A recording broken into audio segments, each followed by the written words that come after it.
विकिरण, रेडिएशन। आज हम आप लोगों को रेडिएशन बताएंगे। रेडिएशन क्या होता है, ये आपके कोर्स में है और बहुत इंपॉर्टेंट टॉपिक है रेडिएशन। विकिरण में विकिरण ऊर्जा बता रहे हैं। विकिरण ऊर्जा, रेडिएंट एनर्जी।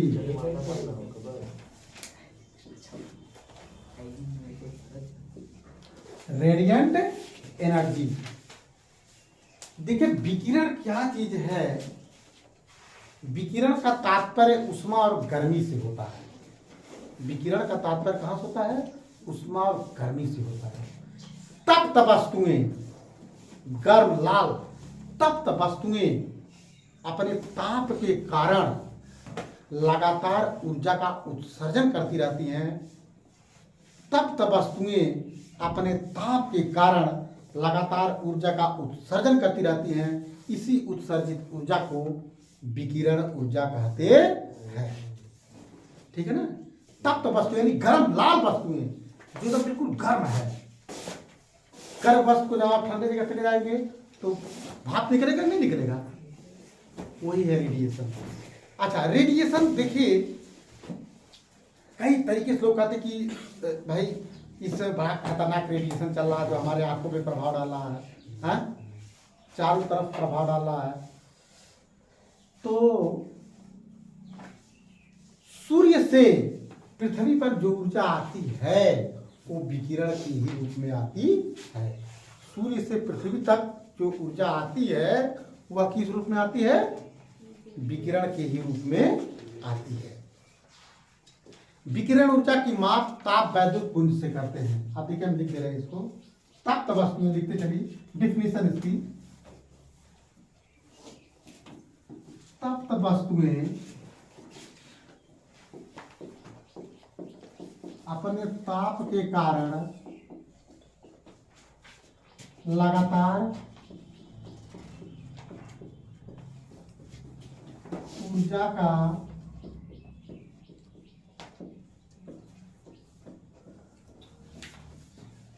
तप्त वस्तुएं अपने ताप के कारण लगातार ऊर्जा का उत्सर्जन करती हैं, करती रहती हैं। कामा इस उत्सर्जित ऊर्जा को विकिरण ऊर्जा कहते हैं। इस उत्सर्जित ऊर्जा को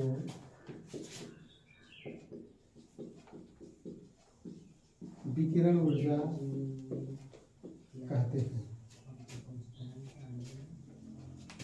नोट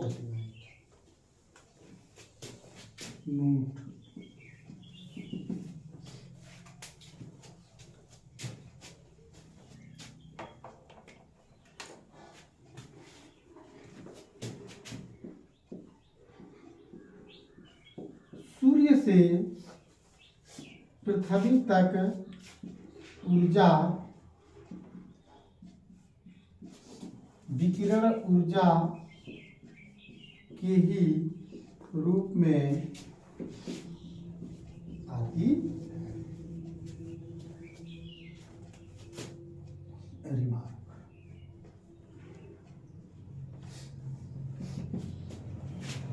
विकिरण ऊर्जा की माप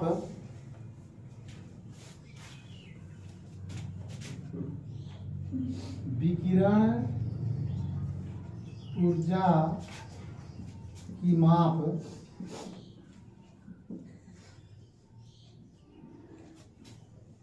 ताप वैद्युत पुंज, ताप वैद्युत पुंज अंग्रेजी में कहते हैं थर्मोपाइल।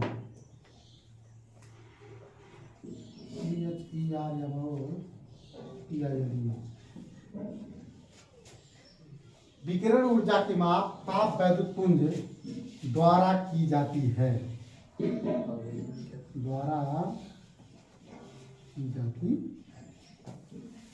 देखिए बहुत इंपॉर्टेंट टॉपिक है विद्यार्थियों। इस चीज को आप लोग खूब ध्यान से पढ़ेंगे, इस प्रकार से कुछ कठिनाई नहीं है। तप्त वस्तुएं, तप्त जानते हैं ना, लाल तप्त जो गर्म कर देते हैं आप लोग। अभी देखिए, लोहा गर्म कर दीजिए और उसके ऊपर पानी फेंकिए तो क्या होगा? बोलो। भाप फेंकेगा। भाप निकलेगा। गर्म लोहा है, एकदम लाल तप्त है, और उसी पे तुरंत आप पानी फेंक दीजिए तो आवाज भी करता, छाक से आवाज करेगा, और उसके बाद क्या निकलेगा? भाप निकलेगा। अब ये कढ़ाई गर्म है, ठीक है ना? कढ़ाई क्या है? गर्म है। गर्म कढ़ाई में आप तेल डालिए तो क्या करता है? आवाज आती नहीं? आवाज आती है। तो तप्त वस्तुएं अपने ताप के कारण लगातार ऊर्जा का उत्सर्जन करती रहती हैं। इस उत्सर्जित ऊर्जा को हम विकिरण ऊर्जा कहते हैं। सूर्य से पृथ्वी तक ऊर्जा विकिरण ऊर्जा के ही रूप में आती है। विकिरण ऊर्जा की माप ताप वैद्युत पुंज या थर्मोपाइल द्वारा की जाती है। ऊष्मीय विकिरण तथा प्रकाश के गुणों की तुलना। अब हम हेडिंग डाल रहे हैं,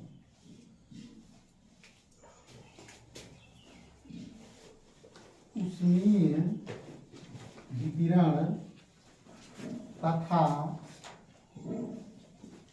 प्रकाश के गुणों की तुलना। कोर्स आपका बहुत सही चला विद्यार्थी फिजिक्स, आप कंटिन्यू ऐसे लागू करते रहिए, कोई दिक्कत नहीं रहेगी। ऊष्मीय विकिरण तथा प्रकाश के गुणों की तुलना, इंग्लिश है कंपैरिजन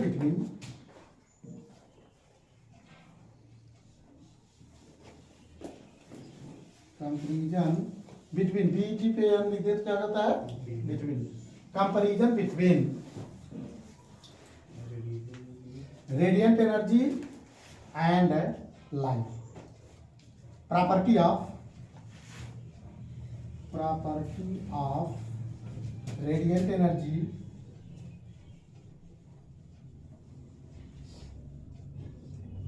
एंड लाइट। सूर्य के प्रकाश और विकिरण ऊर्जा में के गुणों की तुलना करनी है भाई।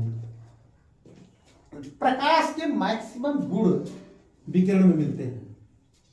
प्रकाश कैसे चलता है? प्रकाश सीधी रेखा में चलता है ना? प्रकाश सीधी रेखा में चलता है।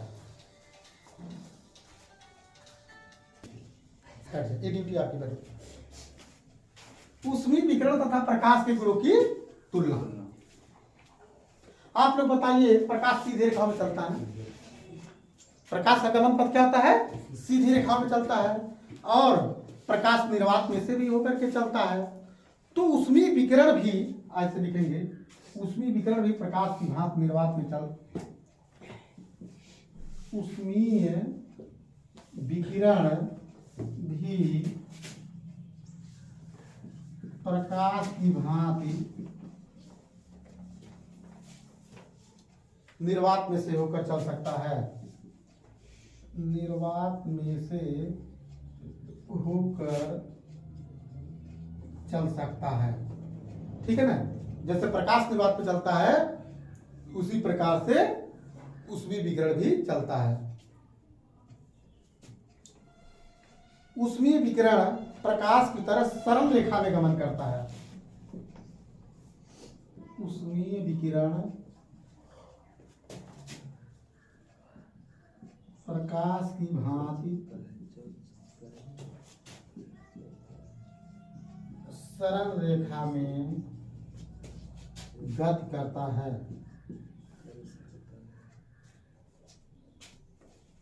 नंबर 3, ऊष्मीय विकिरण का प्रकाश की भांति प्रिज्म द्वारा स्पेक्ट्रम प्राप्त किया जाता है। ऊष्मीय विकिरण का प्रकाश की भांति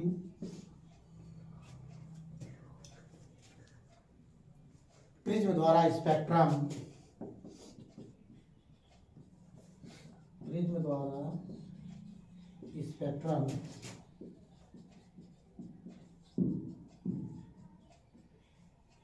प्राप्त किया जाता है।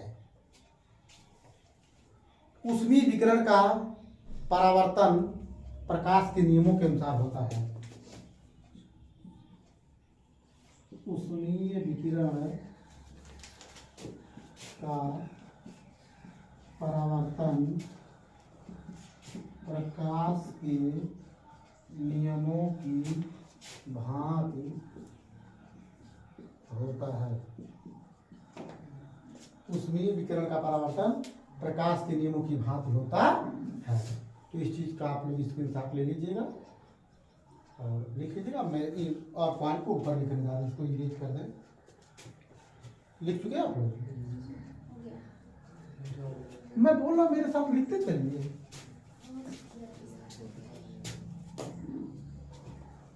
जैसे हम बोल रहे हैं इसको देखने की जरूरत नहीं है, मेरी आवाज को सुन करके ही आप लोग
ऊष्मीय विकिरण का अपवर्तन प्रकाश के नियमों की भांति होता है।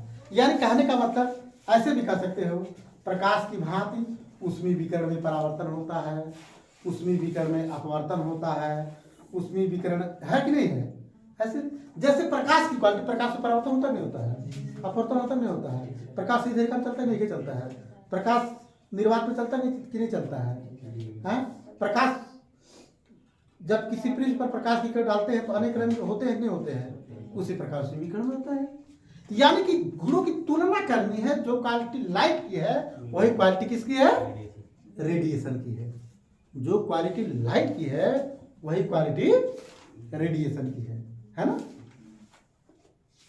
अच्छा, और बताइए, बाघ में प्रकाश की चाल कितनी होती है? 3 × 10⁸ तो उसी प्रकार ऊष्मीय विकिरण की भी चाल वायु में ऊष्मीय विकिरण की भी चाल 3 × 10⁸ मीटर/सेकंड होती है। तो इन पॉइंटों को लिख दें, 2 पॉइंट को।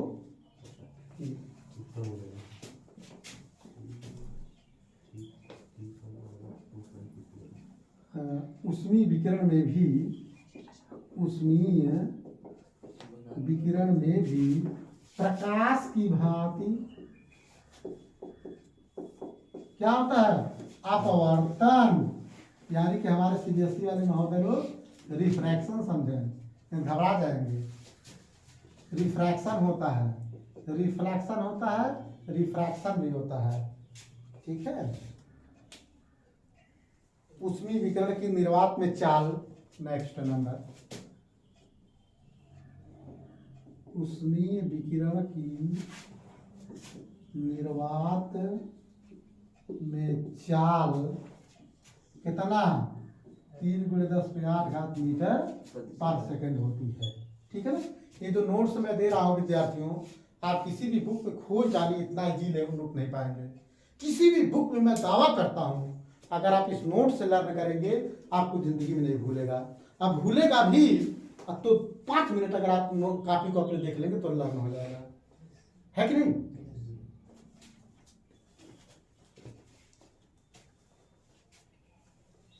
अब दोनों में अंतर बता दें, ऊष्मीय विकिरण तथा प्रकाश विकिरण में अंतर। ऊष्मीय विकिरण तथा प्रकाश विकिरण में अंतर है।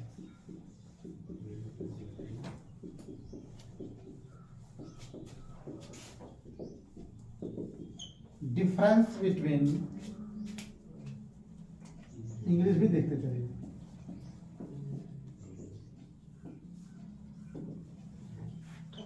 Difference between light radiation and radiant energy. Light radiation and heat radiation, ऐसे भी कर लीजिए, उसमें विकिरण हीट रेडिएशन, ठीक है ना। Difference between light radiation and heat radiation, दोनों में क्या डिफरेंस है?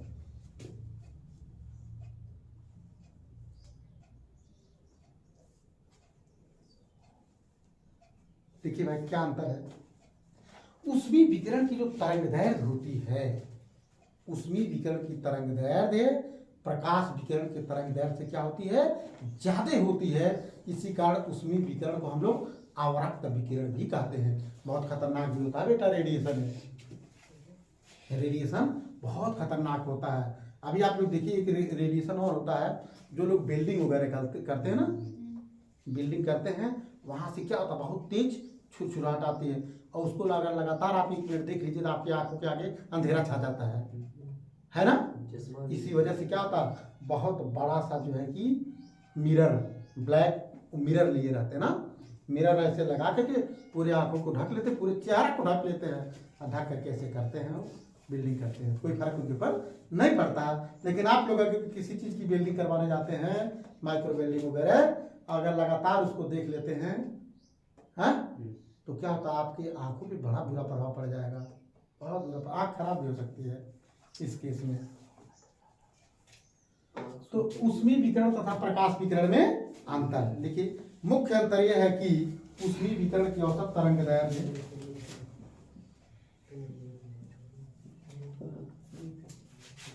मुख्य अंतर यह है कि उसमें विकिरण की औसत, उसमें विकिरण की औसत तरंगदैर्घ्य प्रकाश विकिरण की तरंगदैर्घ्य से अधिक होती है, अधिक होती है। इसी कारण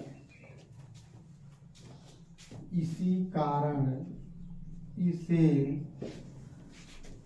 या फिर प्रकाश से भी अधिक होती है, इसी कारण से अवरक्त विकिरण, अवरक्त विकिरण का मतलब क्या होता है, इंफ्रारेड रेडिएशन, इंग्लिश भी बता रहे हैं, इंफ्रारेड रेडिएशन,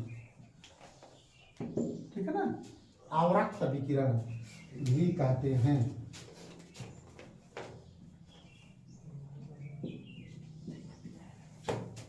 मुख्य अंतर यह है कि उसमें विकिरण की औसत तरंगदैर्घ्य प्रकाश विकिरण की तरंगदैर्घ्य से अधिक होती है, यानी दृश्य प्रकाश की तरंगदैर्घ्य से अधिक होती है। इसी कारण इसे हम अवरक्त विकिरण भी कहते हैं, इंफ्रारेड रेडिएशन भी कहते हैं।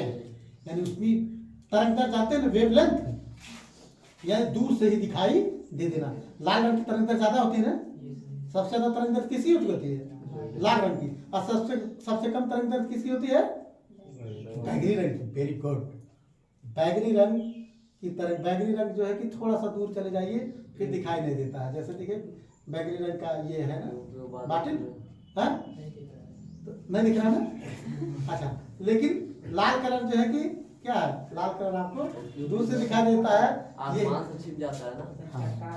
यही कारण है कि आप लोग देखते हैं रेलवे स्टेशन पे, कभी रेलवे स्टेशन पे गए हैं, हाँ, देखते हैं कि सिग्नल संकेत क्या होता है, लाल रंग का लगा होता है। अगर लाल रंग है तो पता चल जाएगा ठीक है खतरा है, वहां पे रुक जाता है।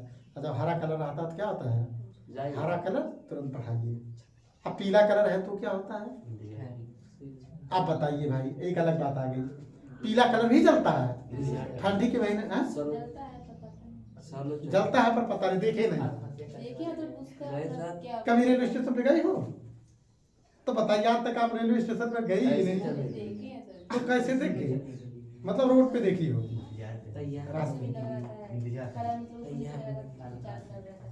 दिया सरल चलने के लिए सर पीला का बता सरल दीजिए। चलने के लिए। देखिए पीला कलर इस वजह, पीला कलर का थोड़ा संकेत स्लो, आप लोग सही बताया है, यानी संभल जाइए, हाँ संभल करके चलना। पीली लाइट, पीली लाइट का मतलब क्यों, आखिर कोहरा वगैरह पड़ता आप लोग पीली लाइट जलाते हो गाड़ियों में, जब बहुत कोहरा पड़ता पीली लाइट जला करके आप लोग चलते हैं। तो ये हो गया आपका ये चीज। अभी सर 29 मिनट का हुआ हुए तो सर को पे नहीं फिर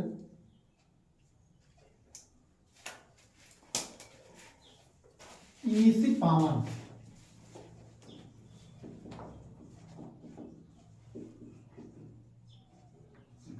इसी पावर और इनिशिविटी, इनिशी पावर और इनिशिविटी, उत्सर्जन क्षमता अथवा उत्सर्जकता क्या चीज होती है भाई, इस चीज को देखना है। इस चीज को हम स्मॉल ई अक्षर से रिप्रेजेंट करते हैं। ई बराबर कैपिटल ई बटे ए इंटू टी, ई बटे ए इंटू टी। यानी कहने का मतलब यह है कि किसी पृष्ठ के प्रति एकांक क्षेत्रफल से प्रति सेकंड में उत्सर्जित होने वाले विकिरण की ऊर्जा की मात्रा को उस पृष्ठ की उत्सर्जन क्षमता अथवा उत्सर्जकता कहते हैं। ठीक, इसी में डिफिनेशन है, किसी पृष्ठ के प्रति एकांक क्षेत्रफल के प्रति सेकंड में उत्सर्जित होने वाले विकिरण ऊर्जा की मात्रा को उस पृष्ठ की उत्सर्जन क्षमता अथवा उत्सर्जकता कहते हैं। कोई विद्यार्थी बताएगा, लिख देते हैं। देखिए मेरी आदत है ही, मेरा टाप याद करा दूं, किसी पृष्ठ के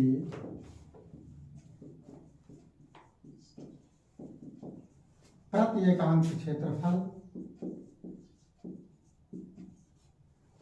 प्रति एकांक क्षेत्रफल से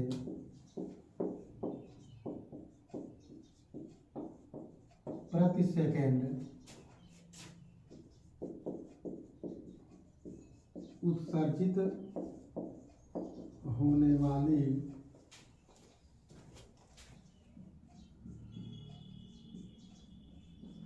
विकिरण ऊर्जा की मात्रा को उत्सर्जन क्षमता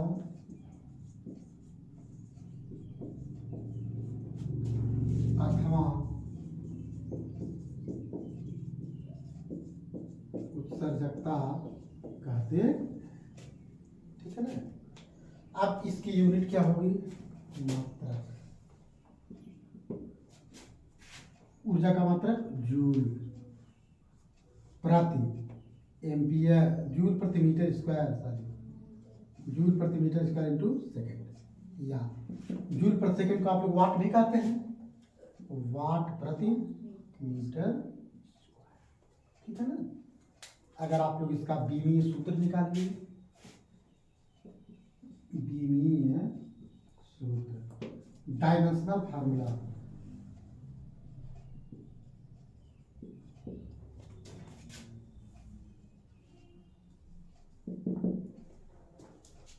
बीमीय सूत्र का मतलब डायमेंशनल फार्मूला। इसका डायमेंशनल फार्मूला क्या होता है, जूल का आप लोग लिखते हो यम एल स्क्वायर टी पे माइनस 2 बाई एल स्क्वायर, ठीक है ना। और उसके बाद ये क्या हो गया, टी हो गया, तो एल स्क्वायर स्क्वायर करके M T minus 3, M T minus,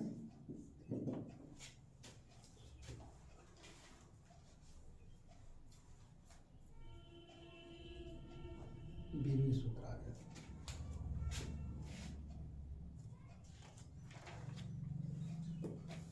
अब इसके बाद हेडिंग है स्पेक्ट्रमी उत्सर्जन क्षमता।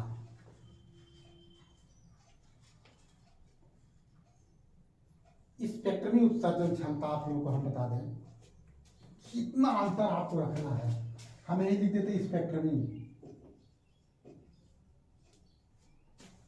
ठीक है ना।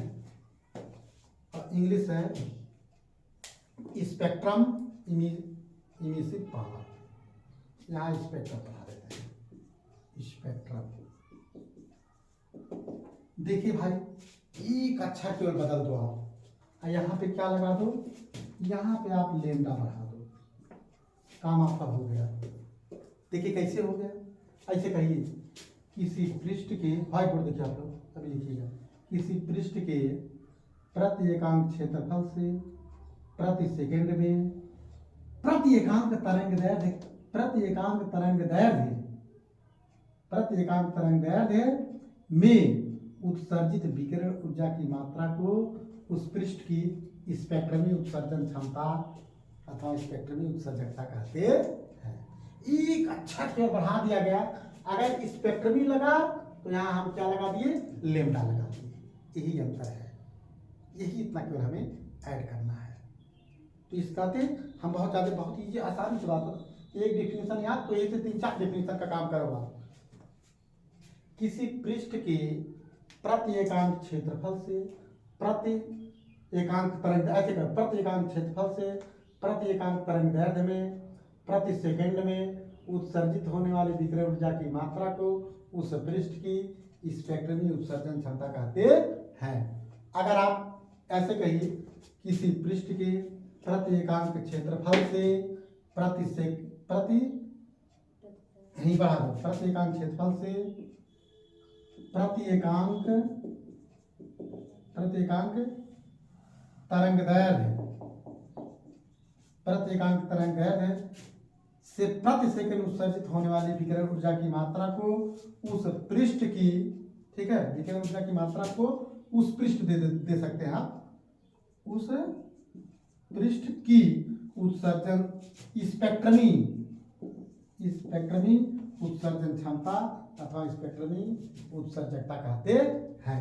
अब मात्रक में क्या हो जाएगा, जूल प्रति मीटर स्क्वायर सेकेंड, और ये तरंग दैर्ध्य आपका जो है ना, ये आपका यहाँ पे एंगस्ट्राम, तरंग दैर्ध्य का मात्रक क्या होता है, तरंग दैर्ध्य को आप किस में लेते हो, एंगस्ट्राम में, तो आप यहीं पे एंगस्ट्राम और ऐड कर दो।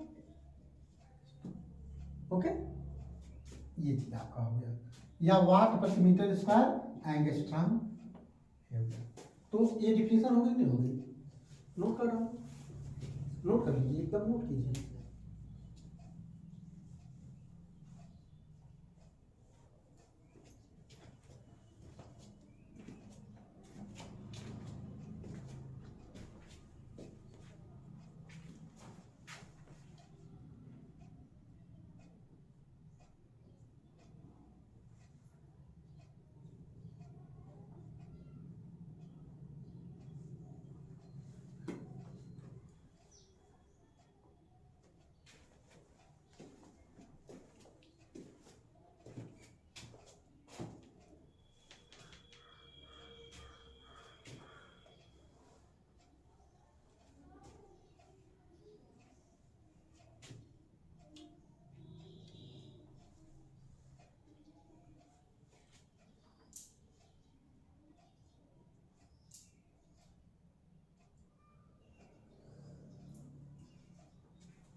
अब आपको बता रहे हैं अवशोषण क्षमता, उत्सर्जन क्षमता हो गया, अब किसका नंबर आता है, अवशोषण क्षमता।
अवशोषण क्षमता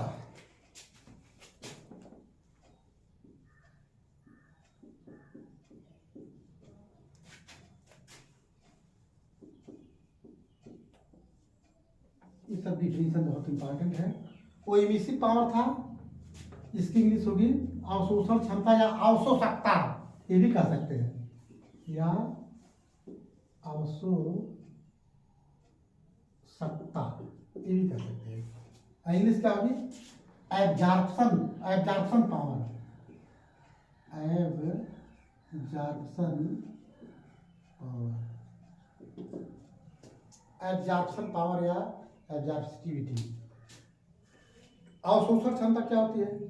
किसी पृष्ठ द्वारा किसी समय में, किसी पृष्ठ द्वारा किसी समय में अवशोषित विकिरण ऊर्जा की मात्रा तथा उतने ही समय में आपतित कुल विकिरण ऊर्जा की मात्रा के अनुपात को हम अवशोषण क्षमता कहते हैं। देखिए लिख रहे हैं, ये सब लर्न करना पड़ेगा। देखिए जैसे मैं बोल रहा हूँ भाई, मेहनत किए हैं, आपको भी इसी प्रकार से मेहनत करना है।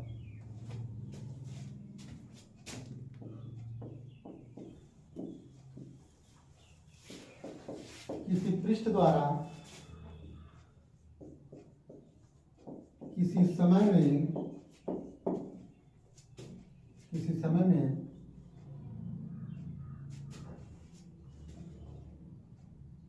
अवशोषित विकिरण ऊर्जा की मात्रा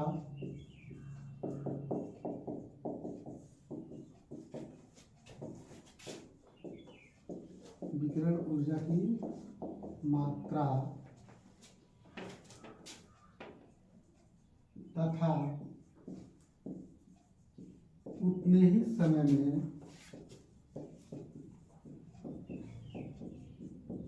आपतित कुल विकिरण ऊर्जा की मात्रा के अनुपात को अवशोषण क्षमता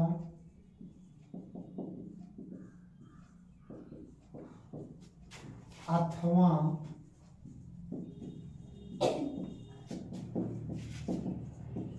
अवशोषकता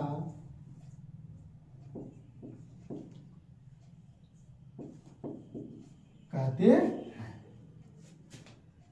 इसको हम किस अक्षर से रिप्रेजेंट करते हैं? ए से रिप्रेजेंट करते हैं। इट इज रिप्रेजेंटेड बाय ए। इसकी यूनिट क्या हो जाएगी? नॉट। इसकी यूनिट कुछ नहीं होगी, क्योंकि क्या है, एक ही राशि का अनुपात है। किसी पृष्ठ द्वारा किसी समय में अवशोषित विकिरण ऊर्जा की मात्रा तथा उतने ही समय में आपतित कुल विकिरण ऊर्जा की मात्रा के अनुपात को अवशोषण क्षमता अथवा अवशोषकता कहते हैं। ठीक है। अब स्पेक्ट्रमी अवशोषण क्षमता, इसके बाद मैं हेडिंग क्या डाल देता हूं, स्पेक्ट्रमी अवशोषण क्षमता।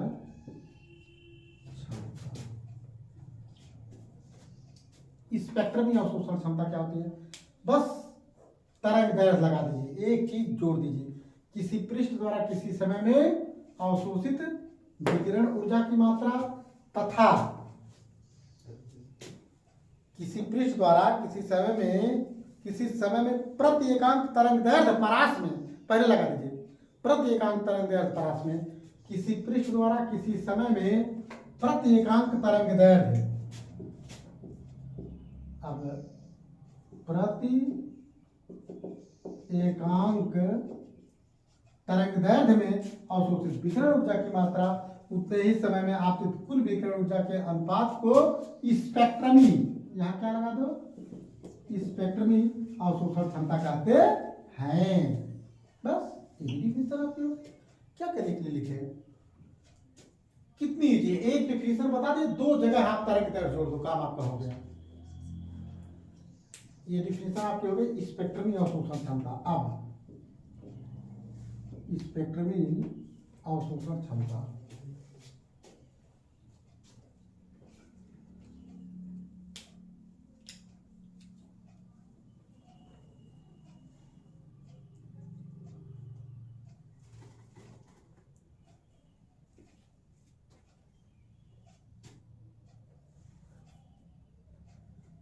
किसी पृष्ठ द्वारा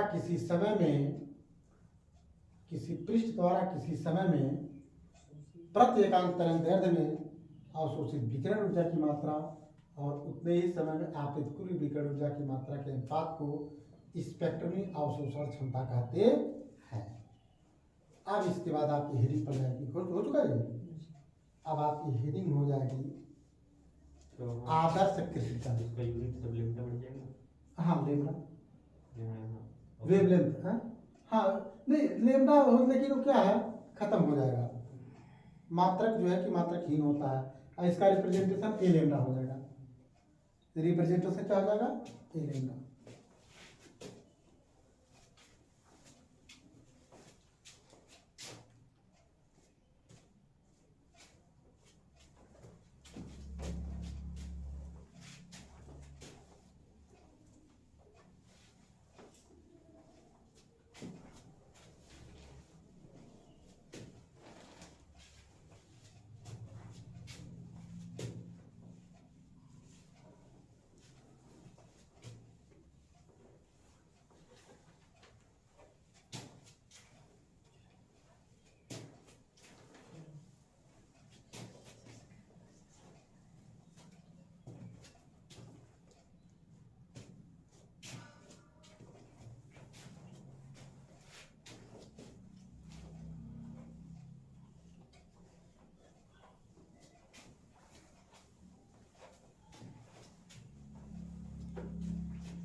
आदर्श कृष्णिका आइडियल ब्लैक बॉडी।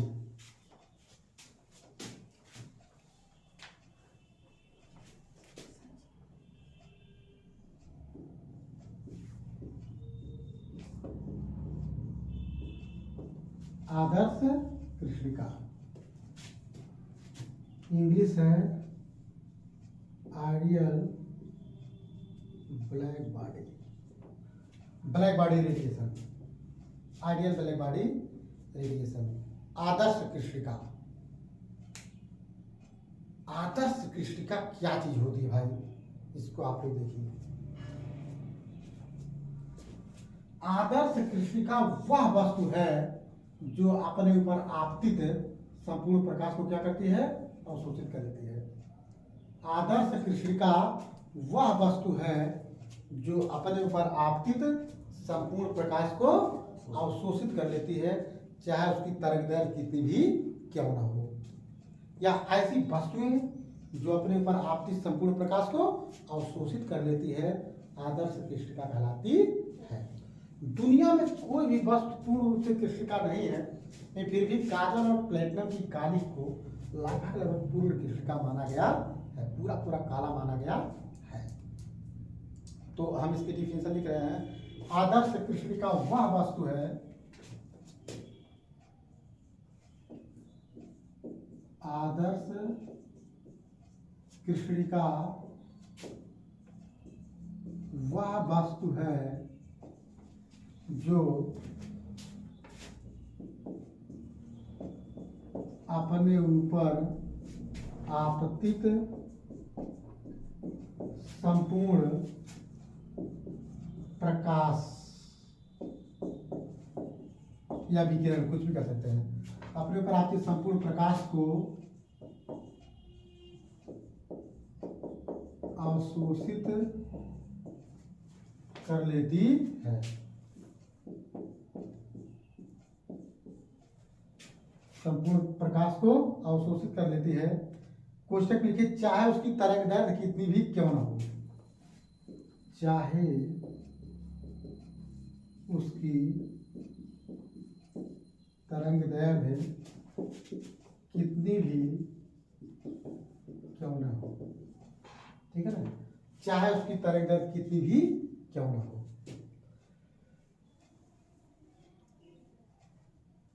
आदर्श कृष्णिका वह वस्तु है जो अपनी प्राप्ति संपूर्ण प्रकाश को अवशोषित कर लेती है, कामा आदर्श कृष्णिका कहलाती है। ठीक है ना, आदर्श कृष्णिका कहलाती है।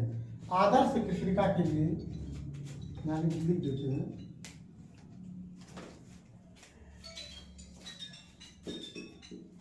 आदर्श कृष्णिका कहलाती है। कई प्रकार से कह सकते हैं, या ऐसी वस्तु जो अपने प्राप्तिक संपूर्ण प्रकाश को अवशोषित पूरा का पूरा अवशोषित कर लेती है। ठीक है ना। अब इसे रिमार्क पॉइंट क्या है? रिमार्क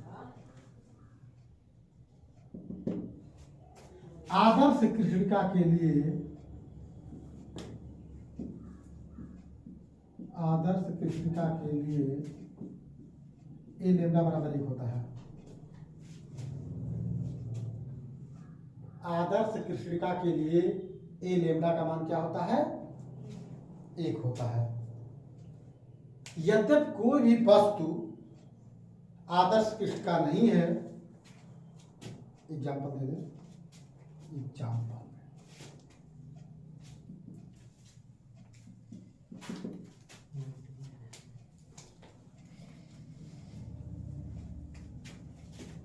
यद्यपि कोई भी वस्तु आदर्श कृष्णिका नहीं है, फिर भी काजल या प्लेटिनम की कालिख को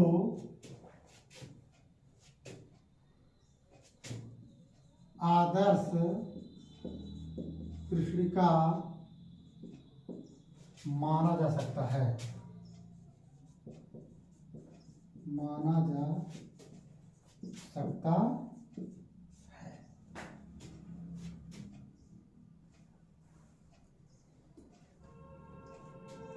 लेकिन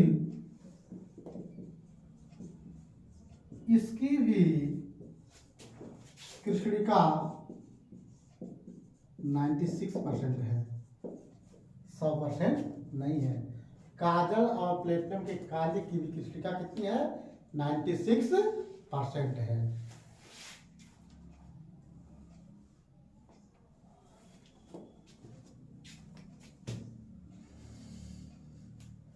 अब विशेष बता रहे हैं, विशेष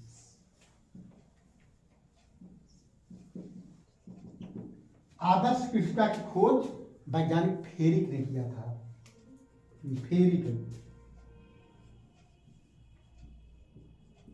ऐसे लिखिए, आदर्श कृष्णिका का पता, आदर्श कृष्णिका का पता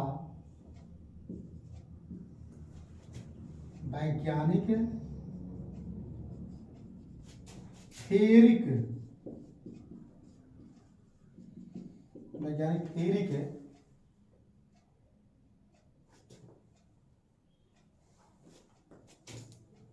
ने किया था।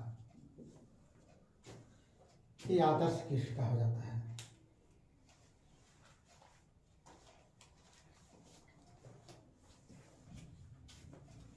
अब हेडिंग डालते हैं, किरचॉफ का नियम। यहां भी आ गया विकिरण संबंधी किरचॉफ का नियम, मोस्ट इंपॉर्टेंट। इसको पढ़ लीजिए आप लोग। विद्युत सर्किट में किरचॉफ का नियम 2 नियम पढ़े थे, ठीक है। और यहां पर आप लोग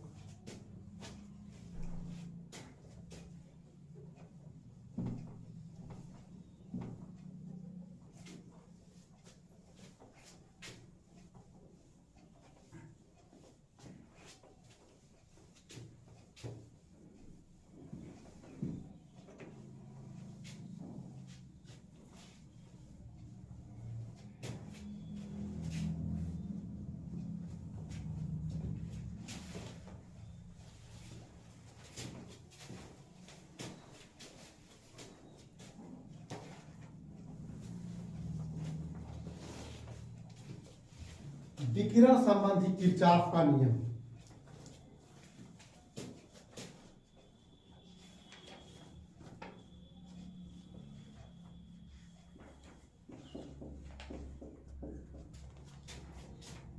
विकिरण संबंधी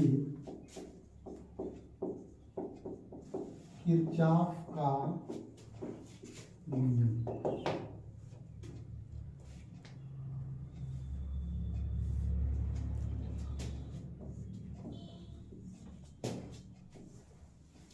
इंग्लिश है Kirchhoff law of radiation.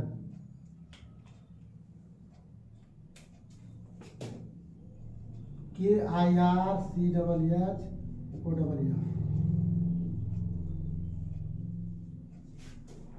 Kirchhoff law of radiation, विकिरण संबंधी किरचॉफ का नियम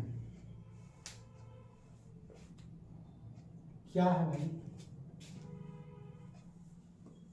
ई लेमडा बटे ए लेमडा बराबर ई लेमडा, यही है किरचॉफ का नियम। एग्जाम में आता है कि विकिरण संबंधी किरचॉफ का नियम लिखो।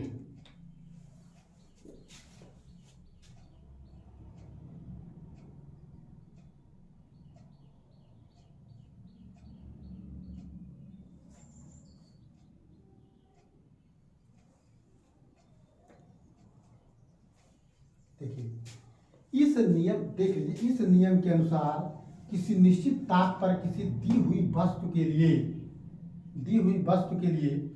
स्पेक्ट्रमी उत्सर्जन क्षमता ई लेमडा और स्पेक्ट्रमी अवशोषण क्षमता ए लेमडा की निष्पत्ति उसी ताप पर स्पेक्ट्रमी कृष्णिका के आदर्श कृष्णिका के बराबर होती है। ठीक है ना, यही चीज है। इस नियम के अनुसार किसी निश्चित ताप पर किसी दी हुई वस्तु के लिए स्पेक्ट्रमी उत्सर्जन क्षमता ई लेमडा और स्पेक्ट्रमी अवशोषण क्षमता ए लेमडा की निष्पत्ति आदर्श कृष्णिका के स्पेक्ट्रमी उत्सर्जन क्षमता के बराबर होती है, या आदर्श कृष्णिका की उत्सर्जन क्षमता के बराबर होती है। लिखिए, इस नियम के अनुसार, इसी में चीजें दी गई हैं, इस नियम के अनुसार किसी निश्चित ताप पर किसी दी हुई तरंगदैर्घ्य के लिए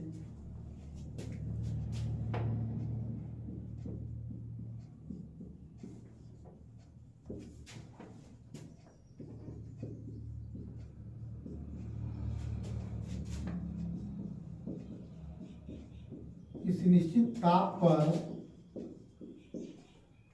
किसी दी हुई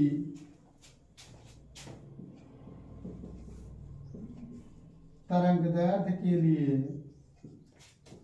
स्पेक्ट्रमी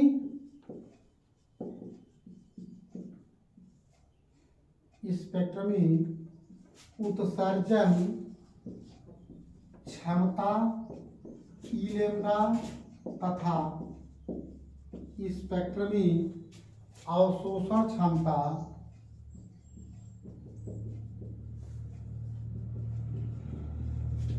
ए लेमडा का अनुपात या निष्पत्ति कुछ भी ले सकते हैं, की निष्पत्ति एक आदर्श कृष्णिका की उत्सर्जन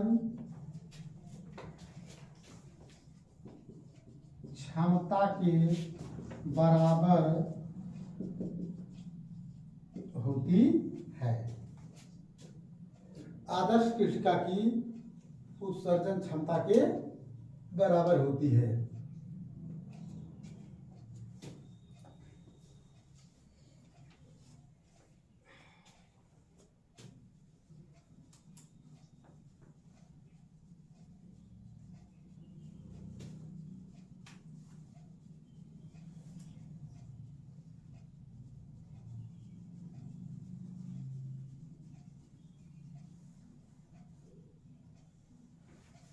ठीक है।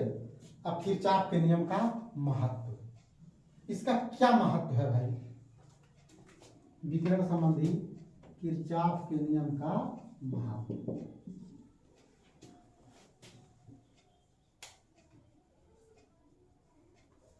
इसके अनुसार यदि कोई वस्तु किसी विशेष तरंगदैर्घ्य के विकिरण का अच्छा अवशोषक है तो अच्छा उत्सर्जक भी होगा।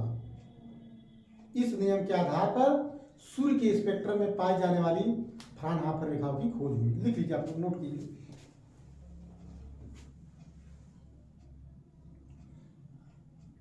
किरचॉफ के नियम के अनुसार,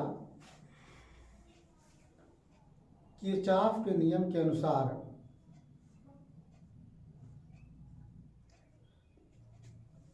यदि कोई पृष्ठ किसी विशेष तरंगदैर्घ्य के, यदि कोई पृष्ठ किसी विशेष तरंगदैर्घ्य के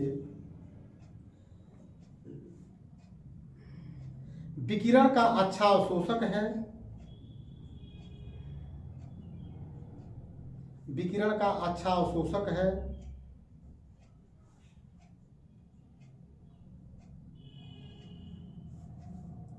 तो वह उसी तरंगदैर्घ्य के विकिरण का,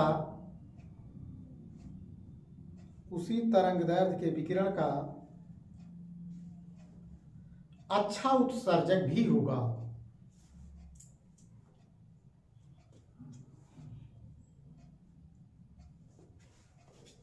इस नियम के आधार पर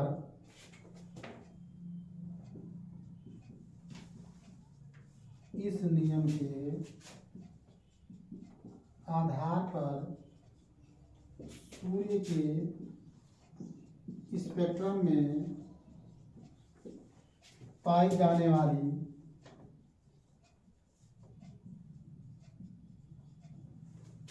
फ्राउनहोफर रेखाओं की खोज हुई। ठीक है ना, फ्राउनहोफर रेखाओं की खोज जो है कि इसी के आधार पर हुई थी। इस नियम के आधार पर सूर्य के स्पेक्ट्रम में पाई जाने वाली फ्राउनहोफर रेखाओं की खोज हुई थी। तो इसके बाद आप लोगों को हम विकिरण संबंधी स्टीफन का नियम बताएंगे। ये तो किरचॉफ का नियम बता दिए। उसके बाद हम स्टीफन का नियम बताएंगे, स्टीफन के नियम का महत्व बताएंगे। न्यूटनियन एक वीडियो इसके बाद जब मैं और इस पर डालूंगा तो यह चैप्टर, और न्यूमेरिकल भी बताएंगे, तो यह चैप्टर पूरा पूरा 2 वीडियो में इंड हो जाएगा। आपको intermediate UP board, CBSE board के एग्जामिनेशन में इससे जरूर अच्छा से अच्छा क्वेश्चन आएगा, जरूर क्वेश्चन आएगा। इस चैप्टर को तैयार कर लेंगे। यह चैप्टर जरूर हर प्रतियोगी परीक्षा में भी इससे कुछ न कुछ क्वेश्चन किए जाते हैं। इस वजह से इसकी तैयारी करना बहुत ज़रूरी है। वीडियो को ध्यान से पढ़ेंगे तो हमें आशा नहीं बल्कि पूर्ण विश्वास है जरूर आपको समझ में आएगा। वीडियो को लाइक, सब्सक्राइब, शेयर, कमेंट करना ना भूलें। बहुत बहुत धन्यवाद। सादर प्रणाम।